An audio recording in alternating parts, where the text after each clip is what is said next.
Leo nina furaha kubwa sana ya kuambia Watanzania kwamba Chemsha Bongo ile, yani challenge ambayo tulipeleka kwa wanafunzi kupitia jukwaa lile la Chuo Kikuu cha Dar es Salaam, lakini kwa wanafunzi wote wa uhandisi nchini, ni kwamba limepokelewa vyema sana. Mpaka kufika tarehe 31 Machi 2026 saa 6 usiku, wizara kupitia bodi ya wahandisi, yani Engineers Registration Board ERB, tulipokea maandiko 561. Nitumie fursa hii kuwashukuru sana wanataaluma hawa wa uhandisi kwa mwitikio huu mkubwa sana waliouonesha, lakini nawashukuru Watanzania wote. Wako wengi walitia moyo, walipendezwa sana na kitu hiki na walifurahishwa sana na hichi kitu, na walitoa maoni yao pia vivyo, wengine si wanafunzi. Tumepokea maombi haya 561, ni mengi kweli, na kwa hivyo nimeunda jopo la watu 13. Kwa hivyo nimemteua ndugu Gaspar Marco, huyu anatoka TANROADS ambaye atakuwa ndiye mwenyekiti, lakini tunaye mhandisi Deusdedit Karugendo, huyu anatoka bodi ya makandarasi, yani Contractors Registration Board of Tanzania CRB, lakini tunaye pia vile mhandisi Khadija Salum, huyu anatoka wakala wa majengo Tanzania, yani TBA.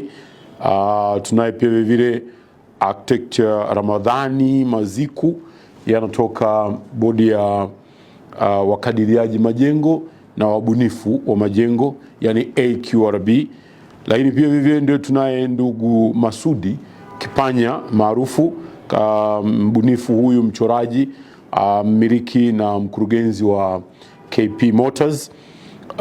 Lakini pia vivyo tunaye mhandisi Joseph Soka wa chama cha wahandisi Tanzania, hii pia vile ni sekta binafsi. Lakini vile tunaye mhandisi Dr. Jacqueline Masaki, huyu ni mhadhiri kutoka Chuo Kikuu cha Dar es Salaam. Lakini vile tunaye mhandisi Dr. Lupakisio Mwaliba, huyu ni mhadhiri kutoka Chuo Kikuu cha Mbeya cha sayansi na teknolojia, Dr. Lupakisio.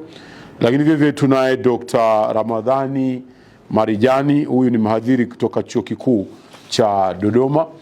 Na vile tunaye kamishna msaidizi wa polisi Joseph Mwakabonga, huyu anatoka Traffic Dar es Salaam. Lakini vile tunaye mhandisi Fales Ngeleja kutoka wakala wetu wa barabara mijini na vijijini, yani TARURA. Na tunaye ndugu Salum Hamza, huyu ni dereva kutoka chama cha madereva wa daladala Dar es Salaam. Na tunaye ndugu mhandisi Eric Nestori kutoka ERB, yani Engineers Registration Board, ambaye huyu ndio atakaye kuwa katibu wa jopo hili. Kwa hivyo sasa jopo hili kazi yake kubwa itakuwa ni kuchambua. Kwanza wameshapokea, kwa hivyo kazi yao ni kuchambua kulingana na vigezo ambavyo vimewekwa, na hatimaye kupendekeza washindi. Kutokana na mwamko mkubwa na watu wamelipenda sana hili jambo, kwa hivyo wadau wengi wamejitokeza kuunga mkono, na kwa hivyo zawadi zimeongezeka. Na katika hizo zawadi zilizoongezeka ni kwamba mshindi wa kwanza atapata milioni 10, lakini mshindi wa pili atapata milioni 5, mshindi wa tatu atapata milioni 3, mshindi wa 4 atapata milioni 2, na mshindi kuanzia wa 5 mpaka wa 7 watapata milioni 1, na mshindi kuanzia wa 8 mpaka wa 10 watapata shilingi 550, na wote watapata kompyuta mpakato, yani laptop.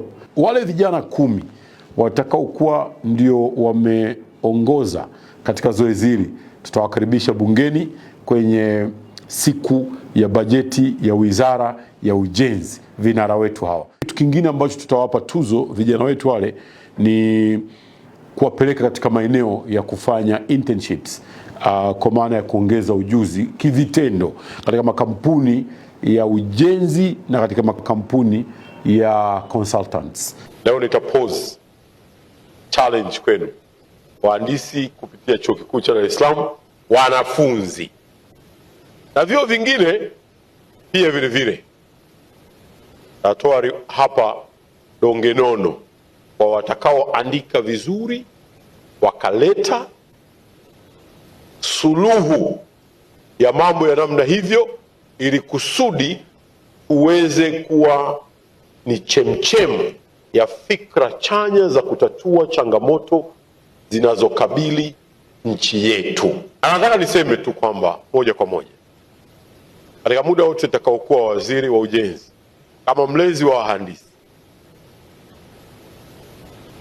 kijana au vijana watakaoandika suluhu ya changamoto zinazotukabili, na tukakubaliana katika jopo kwamba vijana hawa anaweza kuwa ni mmoja ama ameungana na wenzake wawili, wakaandika kitu chenye kuleta jawabu ya changamoto. Mimi waziri wa ujenzi nimetenga shilingi milioni 10 kwa vijana watakaoandika vizuri, watatu wale wa mwanzo.